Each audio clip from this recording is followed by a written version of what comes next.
একাদশ জাতীয় সংসদ নির্বাচনের রাতের বেলায় ভোট নেয়ার নেপথ্যে থাকা বিশাল অর্থ লেনদেনের কারিগরদের পরিচয় সামনে নিয়ে এসেছে পুলিশের অভ্যন্তরীণ তদন্ত প্রতিবেদন।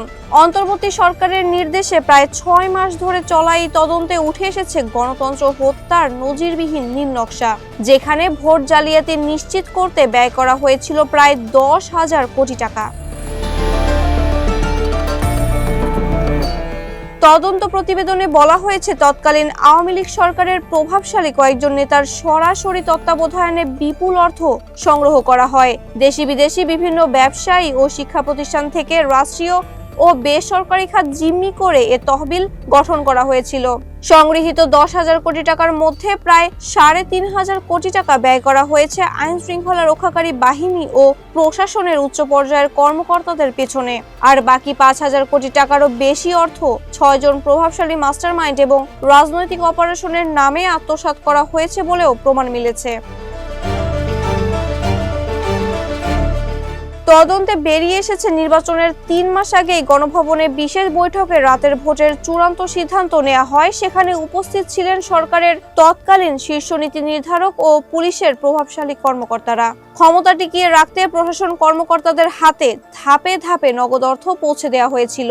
এই অর্থ বিতরণে পুলিশ সদর দপ্তরের একটি বিশেষ শাখার মাধ্যমে গোপন নেটওয়ার্ক তৈরি করা হয়। ভোট জালিয়াতির এই মিশনে এক একটি জেলার জন্য বরাদ্দ ছিল 5 থেকে 10 কোটি টাকা, রেঞ্জ পর্যায়ে 5 থেকে 15 কোটি এবং মহানগর পুলিশের ইউনিটগুলোতে কোটি কোটি টাকা বিতরণ করা হয়।